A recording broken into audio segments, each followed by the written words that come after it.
And it took a biosphere to make this book. So, John Allen, who is my close friend, dear friend and colleague for many, many years, has brought together he has quite the eclectic approach.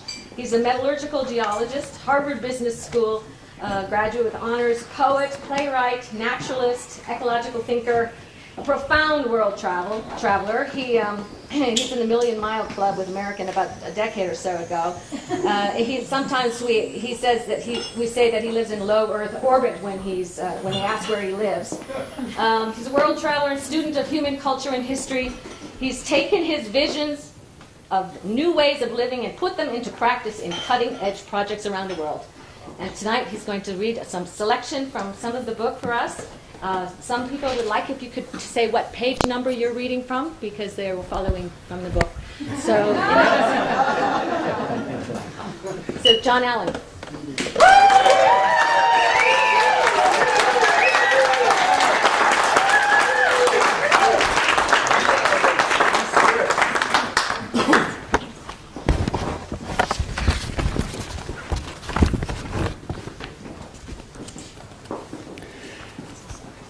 I delighted in the reality of what I later learned to call nature.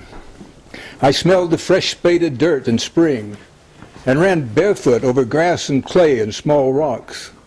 I slid into sun-warmed summer wallows with the big, tough-skinned boars and sows that snuffled about in my grandfather's spacious hog lot. I loved the big branched tall cottonwoods that flanked the quick-sanded river, from whose safe heights squirrels cautiously peered down at me. I sat contentedly watching the stinging red ants scurrying in and out of their sun-baked barren mounds that hid the queen. I dazzled myself by chasing butterflies and running down dirt roads, chased by a cloud of midges. I dipped fruit jars into ponds to catch pollywogs and watched them metamorphose into frogs, picked potato bugs off my grandmother's green plants and marveled at their increase, seined for crawdads in small creeks. I sat on my haunches for hours with grandmother's Rhode Island red chickens, listening to the hens brag when they laid an egg, and watching the glossy feathered roosters strut around, their proud combs waving. I felt connected to every living thing, eating and being eaten, and breathing in and out the same air. Worms fascinated me because they would eat me after my death. Sharks and tigers fascinated me because they would coolly eat me alive if they could catch me, enjoying the same hunger-satisfying, delicious taste I did when I ate the crisp thighs and tender white meat of a chicken.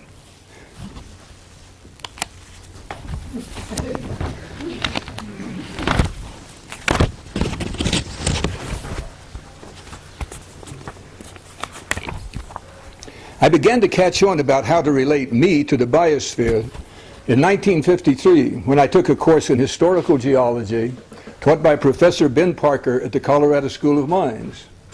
Scorning all rhetorical devices, he stated flatly that around the great spherical core of the planet Earth there existed a sphere of rock, a sphere of water, a sphere of air, and a sphere of life, a biosphere. He further asserted that all these spheres' interrelated history produced constant and vast changes. I felt the famous Pythagorean music of the spheres thrill through me, and for the first time felt that I might amount to something, that I had found the clue to a creative life. This biosphere idea dealt effectively with sense impressions and emotional assessments, fit with what I intuitively grasped while walking by myself up Clear Creek Canyon.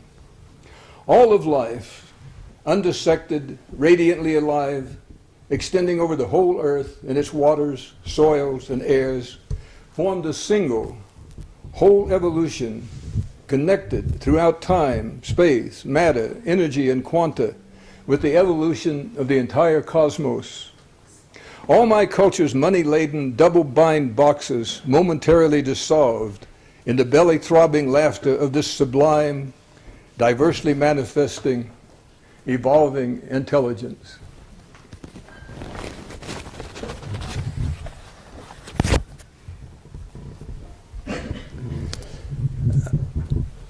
This is after the completion of the 2-year mission at Biosphere 2. So the first time I'm getting to go in and see it myself since it started.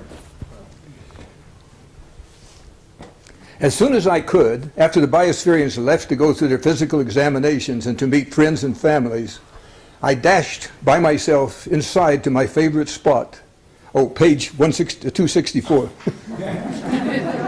Sorry, Tango. There's one specially included for the Biospherian system contemplation. I had lots of experience I needed to contemplate, to digest. Standing alone on the high balcony of the Biospherians' microcity habitat, I lingered over this scene, pure space-time poetry to me. I had conceived, and Margaret had designed it, to give a taste of looking over the fields of Tuscany from a great villa at the edge of Renaissance Florence. To me, the epitome of civilized living. Taking deep breaths of the stimulating, non-polluted air, whose composition I knew to the last detail, and exactly how it cycled during days and nights and seasons, and why, I then drank my fill of water, whose exact composition I knew, and the exact paths it followed in recycling to arrive in my glass, more delicious and stimulating than the finest wine. Agricultural plenty spread out below me in checkered fertile fields of diverse and productive cultivars, from rice paddy to bananas to peanuts to sweet potatoes and wheat. I knew the soil composition, climatic cycles, insects and cultivars, what carbohydrates, proteins, fats, and trace minerals each cultivar contributed to human physiology, the amount of labor and care needed to produce and maintain each component of this system. Soils, the main support of human life, are the least understood element in the biosphere. Their dark world, swarming with immense numbers of microorganisms, worms, and mycorrhizae, challenge the most ingenious observers and data collectors. Their interactions with the atmosphere, exchanging gases, create an incredibly intricate dance, yet to be deciphered. The agricultural biome stands at the apex, at the field of necessary biospheric experiments. Behind me, on the ground floor to the right, in the animal area, live the small, hardy, productive goats from the Jos Plateau in Nigeria, and those Rhode Island red chickens, similar to my grandmother's, reliable providers of meat and eggs. Like in many European villages, these animals lived under the human habitat. The humans, those political animals, as Aristotle described us, could easily descend in the morning, greet their evolutionary companions, feed them, milk the goats, collect the eggs, then walk straight out to fertile fields whose green chlorophyllic wizardry fed all of them. Working the agricultural system, plus food processing, cooking, and waste recycling, took 40% of Biospherians' work time. That satisfying, necessary process would attune anyone to reality. This union of intellectual, manual, and sensory work would end anyone's specialist cause separation from the fountains of life. It would unite the human organism in emotional aesthetic rapport with the harmonious beauty, picturesque romance, and sublime setting of their spacious architecture. Behind and above me, along a corridor, Margaret's elegant tower soared to a lofty dome. Here one could browse in a library filled with the writings of thinkers from around the ethnosphere, or peer through a telescope far out into the cosmos, or take in a sweeping view in which a biospherian could contemplate two biospheres and the stars. Here one could celebrate the cosmos through which they revolve, rotate, wobble, and spiral in their glorious home, planet Earth, its cycles materially closed by its gravity. Through the glass floor of the library, one could gaze straight down 60 feet to where biospherians brought crops in from the fields, and whose loving transformation into cuisine linked contemplation and sweat. In that book-lined dome, I gazed out through the Platonic, Fullerian, Augustinian geometry of glass walls and ceilings to rugged mountains and deserts, and up into the blue, light-laden sky. Rolling my eyes to the left, I caught glimpses of the great continental biomes, tropical desert, savanna, and rainforest. The graceful double-inflected domes of the lungs flanked the biosphere, protecting its atmospheric pressure while automatically maintaining equilibrium with local weather vagaries. Refreshing waves lapped over the coral reef on the other side of the savanna, below the plunging cliff. The dark, life-filled mangrove marsh lay beyond the coral reef. I looked forward to strolling down the sandy beach, stroked by its gently wafting breeze, and taking a meandering swim through the symbiotic corals. I felt this moment's taste of the harmony of techniques, life, and culture intimated how life should and could taste for all humans, as home in their cosmos, their biosphere, at peace with their destiny. I ran up steps 2 at a time to the all-electronic offices of the Great Command Center, softened by 100% natural wool rugs and wall panels donated by the Wool Bureau, with its state-of-the-art computers donated by Toshiba. Each biospherian had access to video, computer, and telephone communications. They stayed in contact with our scientists, artists, and their friends.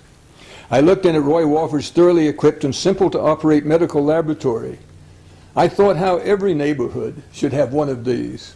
What a practical way to reintroduce the general practitioner of old, the doctor who knew everybody, but who also possessed all modern techniques and apparatus right there in their own shop. I looked in at Mark Vantilla's machine shop, in which everything mechanical in the technosphere of Biosphere 2 could be repaired. It was a recurrence of the ingenious Yankee garages of Henry Ford or the Wright brothers. I grewed on the spotless analytical laboratory.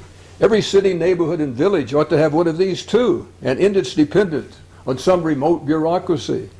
Then one could quickly measure any change in one's water, air, food, soil, or other chemical vector.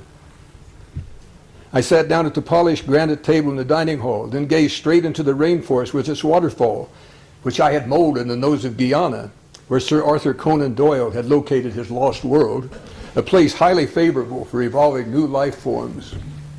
I visited the theater space where the biospherians had danced, made videos, played music, and celebrated.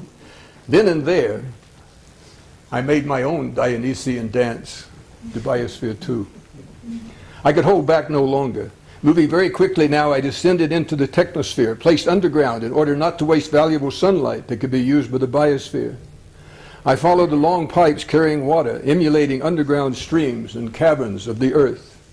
I reached the marvelous cave-like lungs that Bill Dempster had designed, that expanded and contracted beneath their serene domes, keeping the inner and outer atmospheres in perfect balance, preventing any explosion or implosion resulting from pressure. There, standing under 17 tons of steel and rubber, riding up and down solely on air, was one of the perfections of engineering. I stood silent at the edge of the underground lake that produced a reservoir for Biosphere 2's hydrosphere. This recycled pure water was the heart of biospheric blood circulation, as Vernadsky saw the hydrosphere. Satisfied that the vast technical system was still in working order after the 2-year experiment, I dashed back to the rainforest, climbed to the top of the rainforest waterfall to breathe the pristine air of the cloud forest, then slowly climbed down the other cliff in the Varzea riverine bioregion. I strolled through the ginger belt, finally burst out into the savanna with luxuriant grasses and its forest. Then I paced carefully onward through the Mexican thorn forest, a bioregion that always transports me into shamanic states. I glided into the desert. It had been included despite the fact that its low biomass and slow turnover rate meant it did not contribute much to Biosphere 2's flow of materials and energy. Nonetheless, deserts play such an important role in the evolution of Biosphere 1, I refuse to leave them out. For one thing, they contribute so much to human thought and art, and for another, it's essential to measure their interactive contribution to the other biomes to attain a real model of biospheric understanding.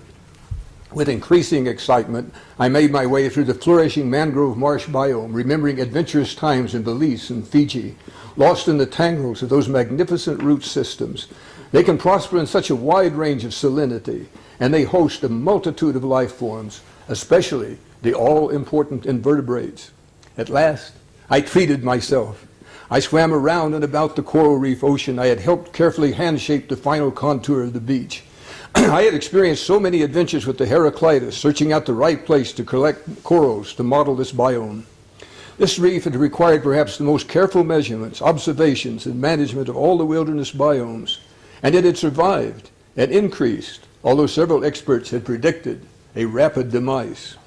I had modeled this wilderness ecoscape on vivid memories of my great African walk in the first months of 1964. Biosphere 2 recapitulated ecosystems from the mountains of the moon, down the escarpment, to the savanna, to the desert, to the marshes and coral reef around them, the then still Dow-rich old Swahili port of Mombasa, where Heraclitus had anchored.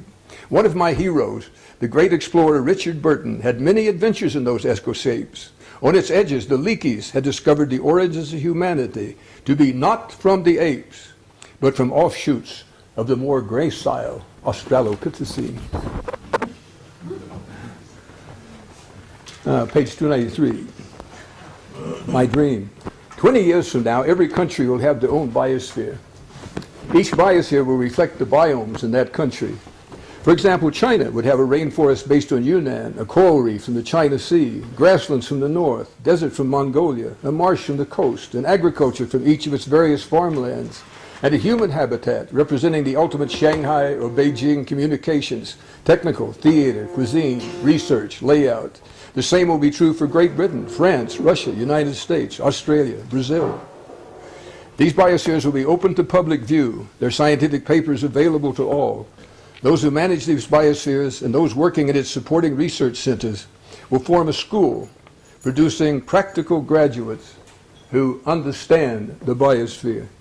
They constitute a cadre to work within governments, corporations, nonprofit organizations, and popular movements to ensure human progress makes a synergy with Earth's biosphere. Some of these graduates will become members of the core groups working to understand possibilities for biospheres on Mars, Moon, and in space. This work will contribute to understanding the glorious uniqueness of our planet Earth. These biospheres will demonstrate the ways that technosphere and ethnosphere work together with biosphere. From that comprehensive knowledge, a noosphere, a sphere of intelligence that unifies art, science, and humanity, will emerge on this planet.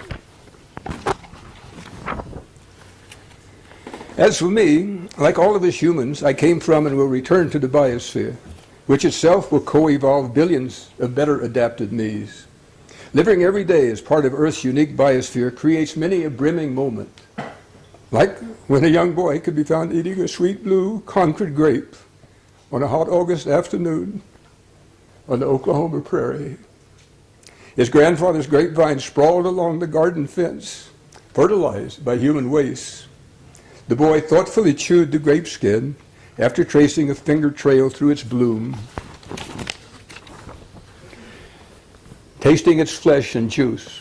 Then crushing the seeds with his molars, he took a long, satisfying swallow and registered the drop of goodness in his stomach. He licked his lips, selected the next sphere, making the dexterous twist off with thumb and fingers, and would not stop till the cluster of blue spheres under the yellow sun in a garden of green dropped its skeleton to the ever richer soil from which it emerged.